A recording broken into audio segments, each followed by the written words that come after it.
partnership with them. As you know, we have a partnership with majority of the main houses there.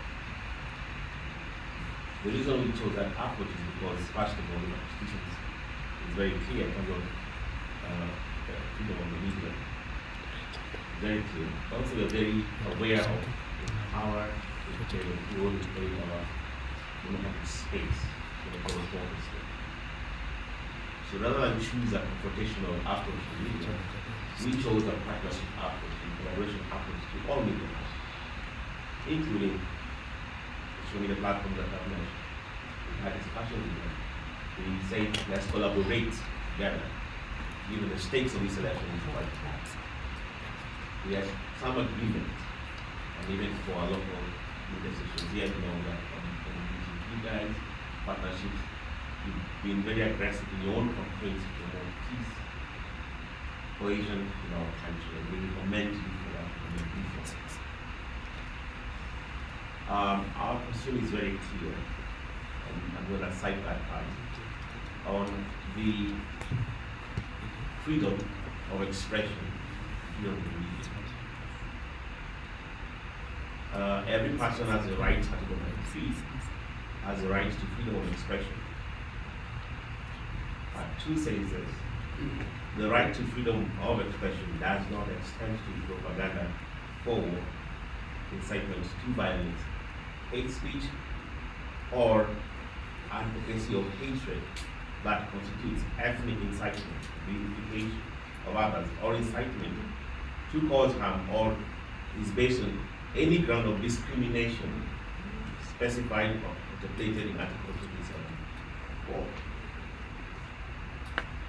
Article 34 says is freedom of the media, freedom and independence of electronic, print, and all that type of media is guaranteed, okay, but does not extend the expression specified in Article 33.2, which I've given. So it's important we have an understanding of the laws of our country. Guaranteed freedom of expression, guaranteed media, freedom of media in practice. Nobody has ever interfered with the media here in our country because it's sacrosanct in our constitution. There's a limit to it. Where it says hate speech or advocacy of hatred, I am going to quote to you our act as far as hate speech is concerned, because there is a definition of what hate speech is. Then you can understand what the post that they posted and how it relates to this. Hate speech is defined in the NCAC Act as amended Article 19. A person who A. uses threatening, abusive, or insulting words or behavior, or displays any written material, publishes or distributes written material, presents or directs the performance of the public, performance of a play, distributes, shows or plays a recording of visual images, or provides, produces or directs a program which is threatening, abusive, or insulting, or involves the use of threatening, abusive, or insulting words or behavior, commits an offense. And if such person intends thereby to stir ethnic hatred or having regards to all circumstances of ethnic hatred is like to be stirred, and the offense is very clear and the punishment. The communication acts of fairness also is very clear of the responsibility of media houses and media companies as far as hate speech is concerned. That's why I commend our media houses here. You've been excellent and very good, especially in this election. You've been fantastic. The reason I've stated those is because it is very clear, given this report that has been cited, that Facebook is actually in violation of the laws of our country. They have allowed themselves to be a vector of hate speech and incitement, misinformation, and disinformation. In clear violation of our Constitution, NCAC Act, the Communication Act of Kenya. We had a meeting with Facebook in April, in this premise where you are today. That's like we've had with other social media, and we agreed to certain things. in a spirit of collaboration. And it's clear the pursuit for profit supersedes the responsibility as far as peace and security is concerned. A few weeks ago, we released a report and a plan called National Plan Against Hate Speech. I mean, you'll be aware, if not, we'll distribute it again. And it is an action plan against hate speech. And what we are doing today, what our response today will be in line with this action plan. We have a plan on the roadmap to this election, but our response today is in line with that plan.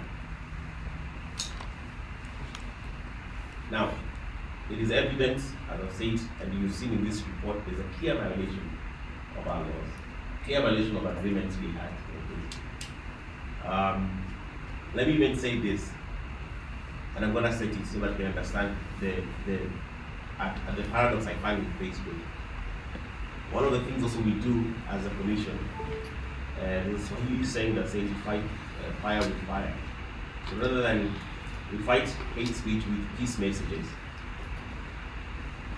and Facebook actually has repeatedly denied our efforts to boost peace messages on their platform, yet they allow hate speech, incitement on their platform. Legitimate content from a government entity that is mandated to spearhead has been denied periodically, not once, not twice, by Facebook. So we can counter the hate speech that we see online. They've denied our efforts. We have our own internal report, which we have, some of it cannot be circulated because how it's collected, that collaborates exactly what the findings that we have had today. That is very clear in this report. Collaborates to the team. So, in line with that, there's a couple of things we will do and we are doing as we saw that report come yesterday. Number one, in April also, I was part of a delegation to the UN to the Office of Special Advisor against Genocide Prevention, reports to Secretary General of the UN. All social media companies in the US report to that office. We had agreed with Special Advisor to Genocide Prevention that if there is no positive response or response that is available to our position for social media companies, that we can escalate it to her and she can reach out to the CEOs and leaders of these social media platforms. As we speak, the communication is going to the UN as agreed in April to make sure that the CEO of Meta and the leadership gets to hear this, see this report, and also our response to it, and our requirements to it. Ladies and gentlemen, you are aware that this report, what you've seen, the Facebook moderation, the content moderation in the US, in Europe is very robust. This will not be allowed in the United States of America. So there's a double standard to the moderation and the self-policing. Because this cannot be allowed in India, cannot be allowed in India. But they allow it into East Africa, as you've had, we saw in Ethiopia. So they can do it. That is why we have this discussion with Special Advisor, the UN, for Genocide Prevention, because they report to that office. And they will hear our response officially from that office too. Secondly, we have a robust media monitoring unit, and the coordinator of that unit is here, that we have been operating for quite some time.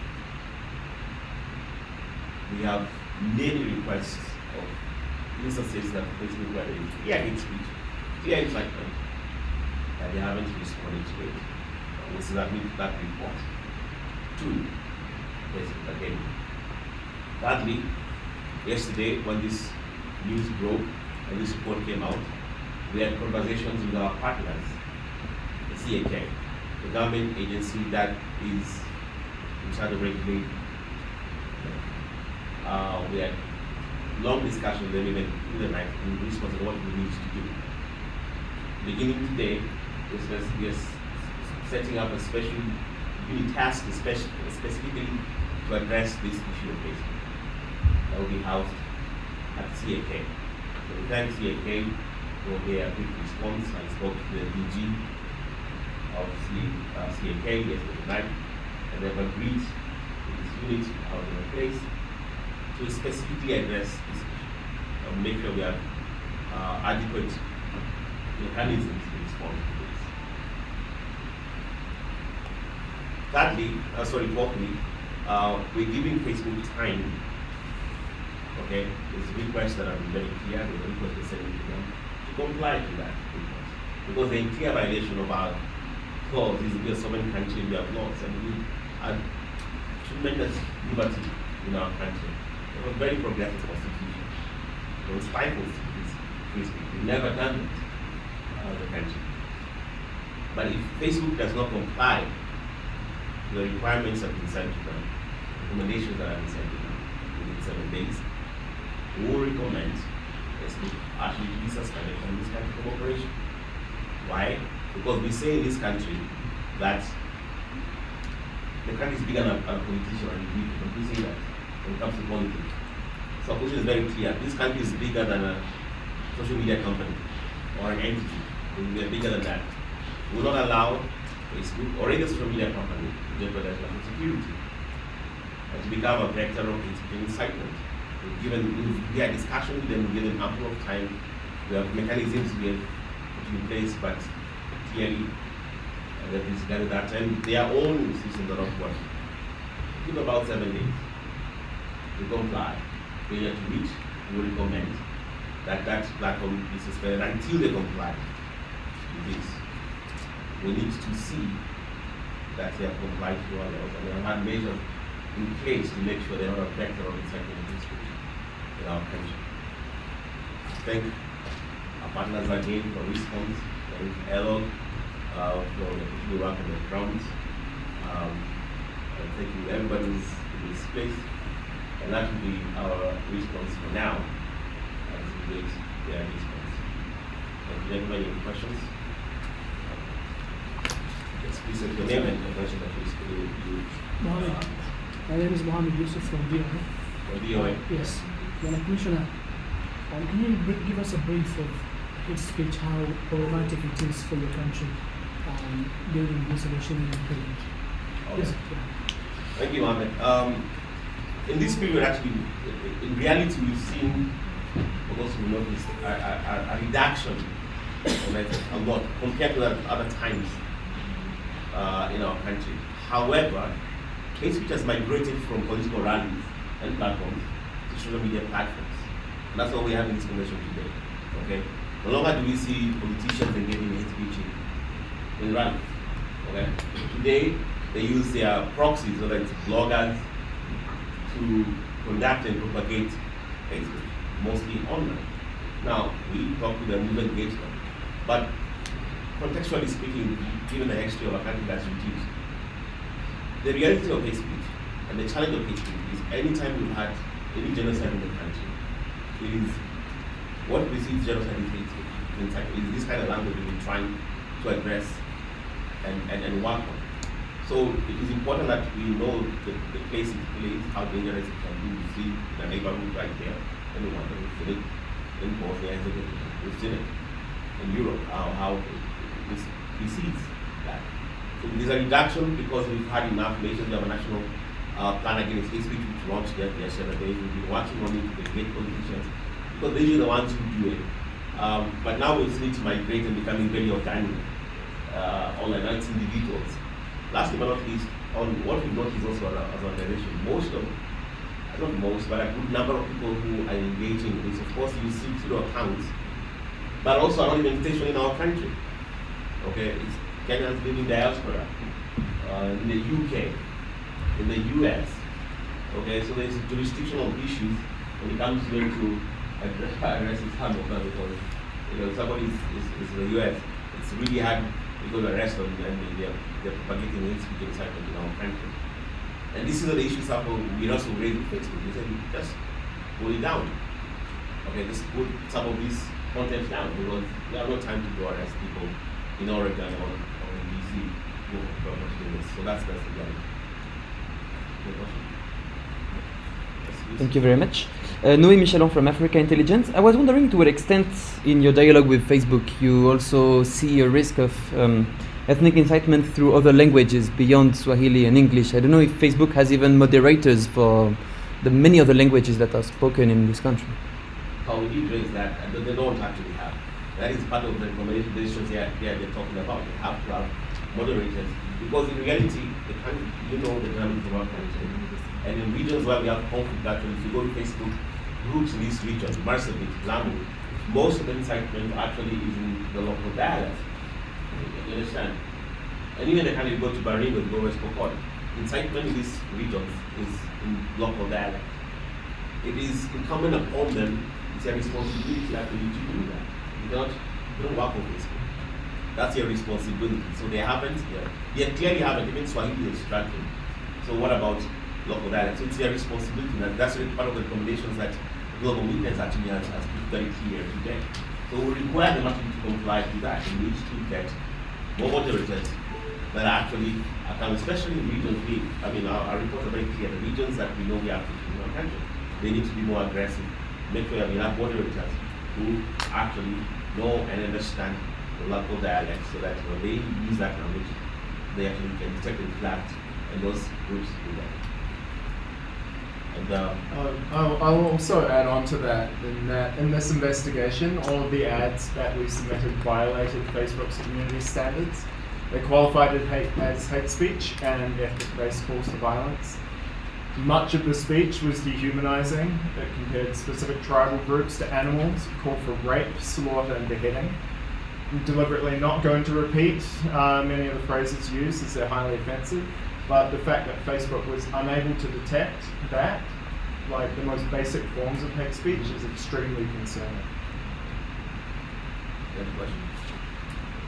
Yes, I think I know freelance media. So, from what you explained, you said if Facebook does not adhere to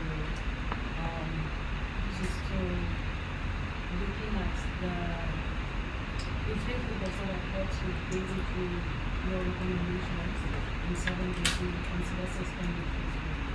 So, what happens to Facebook users in Kenya? Because they obviously have a lot more than just sharing hate speech on Facebook.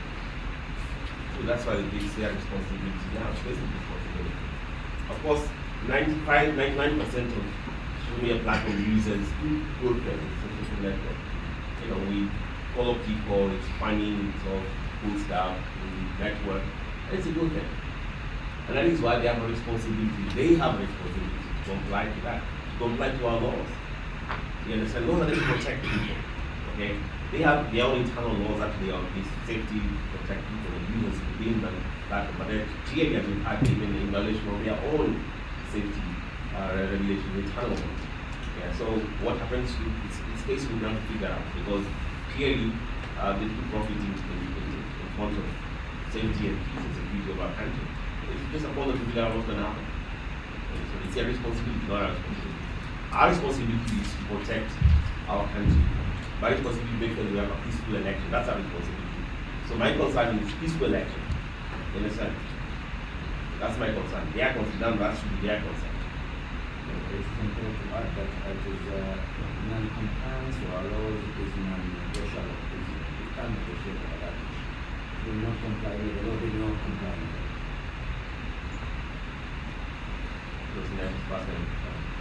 Maybe we should not for the moment newspaper, the French newspaper. You're talking about the media monitoring units. Can you know how many people, how it works, the recommendations is monitoring? Oh yes. So we have how many do you have now? 12. So we have 12 members of that committee and we monitor pretty much everything. And it's actually all media. We also do 16 stations that we monitor apart from this social media. We are monitoring 16 stations across our country, 24/7. All stations, TV stations, radio stations, 16 main stations. That is why I can tell you for the most part they have been very, very good. we 24/7 we're monitoring exactly what's going on. You understand? So we have that team is working actually with social next in this remote platform, and they have been at it working 24. We have a situation that is more space. We are about to expand it, and we're collaborating actually with other government agencies on that one. So we have a MOU with CAK, which is the implementation of internet payment, and the DCI. We work closely with DCI on this. So we have collective expertise. And Media Council of Kenya, and it has been, we have a very close partnership, especially with the Council of Kenya, on this issue. So we've always gone for collaboration and partnership. Yeah. So because of course we have to leverage resources, not around enough. So we have a lot of partnership with a lot of entities that govern this space. Maybe the last one. Oh, this one. We'll come there. This I will finish with you then. You mentioned that Facebook will try to join the efforts to promote this initiative on the platform. Yes. You expand more on how they reject a particular proposal to promote a sponsor course. And secondly, we know that Facebook is not the only platform that is used to evaluate hate speech. Yeah. What happens in the other platforms like Twitter? Okay. Let me begin the last part and the first one. It's true. Of course, there are many platforms in the country. I would say the rest are trying. They're much better. They're much more responsive. Though they still have a long way to go. Twitter is always more responsive. Although sometimes when you tell people like Twitter, you want you from using that tweet instead of putting that back. You think the tweet is not there. You understand? So we know the things they do. Okay? So, but they are more responsive, I would say. TikTok has been more responsive to this. Wherever you have an issue with this, quickly, media monitoring hand is here, ahead of this building is here, they quickly reach out to them, and they will be more responsive to that. Even other government agencies, there is more responsive. Facebook has just not been cooperating on this issue very completely. In particular, we have both videos and messages that we try to promote, especially when it comes to peace. And it's official, so they know we are government agency, and we say this video is promoting peace is clear. Some of them actually is by your journalists saying peaceful message. But I can see they're repeatedly trying to ask to use them even boosters. That's how you communicate, that's how you point Facebook by basically. Understand? So that they decline that to do that. So, and they know it's official. Government agencies, they're not doing it for that as official. The message is very clear, they can see the message. Understand? But they've repeatedly not once, not twice, not three times, many times. And despite not, yet they allow still different content to apply. One and then the last one. Dr. James probably understand this first of all, on this question, you mentioned other platforms, about WhatsApp. And secondly, is about Facebook has, I'm sure, has a sympathy with Kenya. Have you had a meeting with them on the issue that you're facing with the response? And thirdly is you mentioned about 7 days notice. When is it starting? From today or okay. All right. Just put that in this kind of I'll follow up on this question. Several platforms. They mentioned Facebook, WhatsApp. What about WhatsApp? What about WhatsApp? WhatsApp, of course, belongs to Meta. As you know, for the most part, most engagement there is in private groups. And encrypted, of course, not that means that you don't have access to some of these information, so let you go. Let me put this for responsibility of Kenyans. This begins with the legal form. A lot of response on investigative work that we do actually comes from people who come to us. So this group specifically is full of speech or they are propagating or inciting one another. So as a message to Kenyans, I think my admission is very simple. Also do citizen responsibility. You have a citizen responsibility to report such things because you're not able, you don't have time to do all these WhatsApp groups that are there. So my admonition is report it.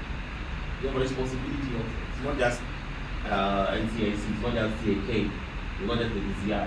You have a responsibility to report them and we can respond. Now, if you don't act on it, then you can hold us accountable. You know, we came to you, you need to respond. So a lot of the investigations that we have, most of the investigations we have is because citizens come to us and say, you know what, there is this group, there is this individual, or there is this blogger who's propagating hate speech. And we actually have a number of cases right now. I think we have 81 cases in court right now of social media users, bloggers. Most of them are reported by citizens. So it is easy for you to report them and to respond to things like that. So that's, I think, that's something about the peace messages that we have. Actually, there are peace messages, and maybe we'll share a sample of the peace messages that we actually have and designed. And the colleague is very clear that actually that's really fun. The last one, when the seven, I understand first as a secretary. yeah, there was You interacted with him and we had a meeting, like I said, we had a meeting with them in April. And after this conversation, because this report just broke yesterday, we will reach out to them. And exactly what I'm saying here is exactly I'm gonna say to them. Okay?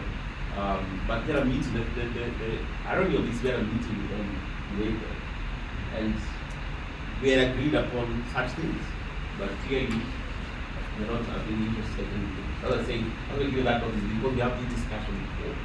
And the other groups, the other media groups that we mentioned are more responsible because they know the responsibility they have. We have no problem at all with any media house in the country or any entity because there's that response. If there's an issue, we talk to you and you respond. But we had a discussion with them. That was April, this is July, and clearly we still have the same problem. Like at that time we had like, for that thing.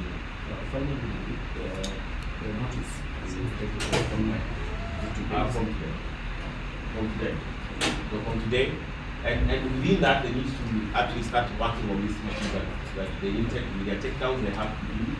We will give them a list of takedowns of groups and individuals that they have to take down. So as this is not a passing period, the action that we expect them to expedite the last question.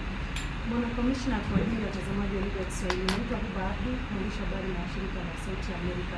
Kwanza kwa ufupi tuelezee ripoti hii inaeleza nini, kisha ipi hatari ya usambazaji wa matamshi ambayo ni ya chuki katika mitandao ya kijamii, na kama shirika mmejihusisha na mambo gani kwa kukabili swala hili, na la mwisho, Facebook inakiuka sheria zipi za Kenya?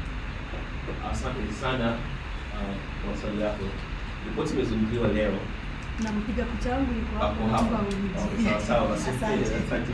Ripoti ambayo imezungumziwa leo imeonyesha kwamba mtandao wa Facebook umekiuka sheria kadhaa za nchi Kenya. Kwanza na katiba yetu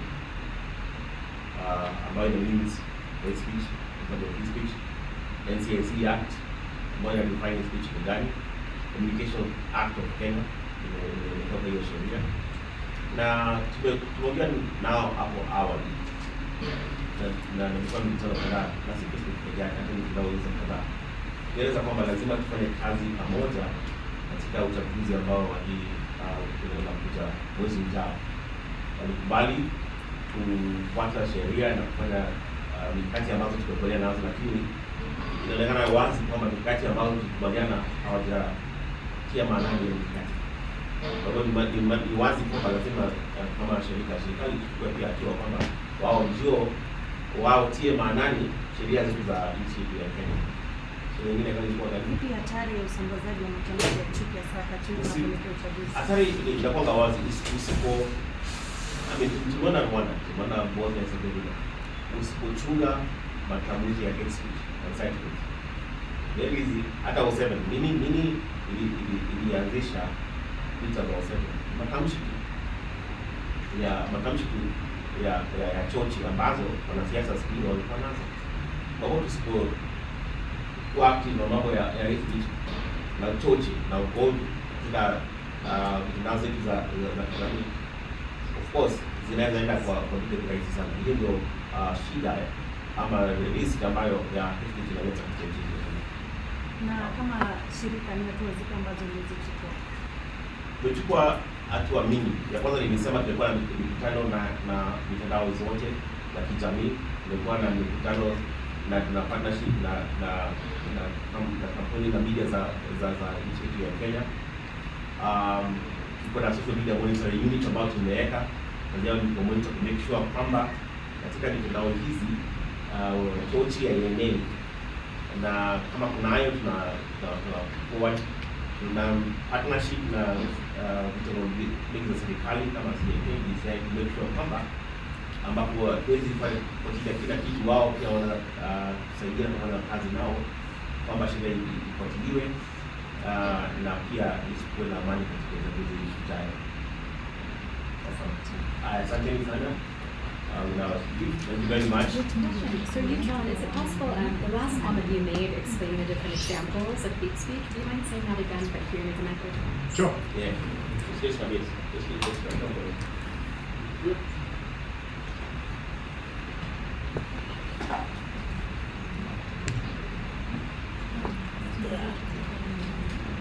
Sorry. So all of the ads that we've submitted violated Facebook's community standards, qualifying as hate speech and ethnic-based calls to violence. Much of the speech was dehumanizing, comparing specific tribal groups to animals, and calling for rape, slaughter, and beheading. I'm deliberately not going to repeat the phrases used as they're highly offensive. It's extremely concerning that these examples were approved in English and Swahili, and the impact that could have on Kenya's other languages.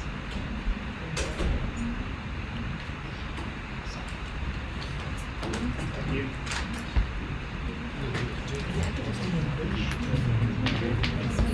News or education. Okay. I know that's been requested, so we'll do it again.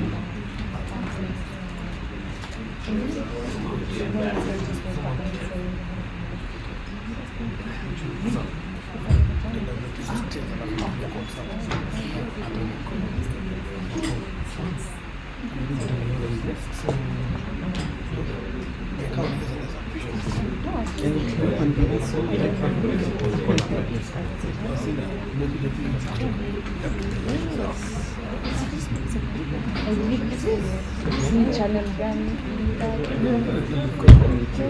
Very full communication system. Even in Europe, maybe it happens less often, but it's still.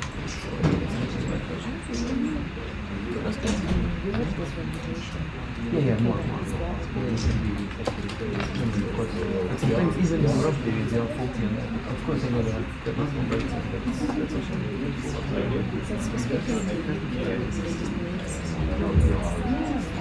Which channel?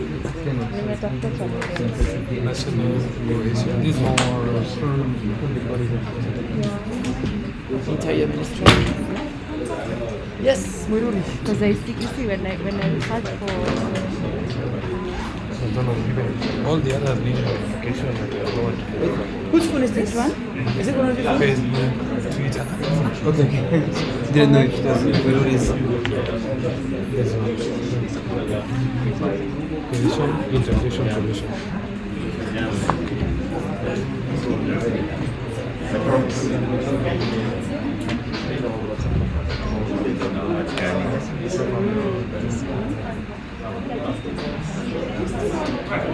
so the whole of it is there. Yeah, I think we can Executive. Yes.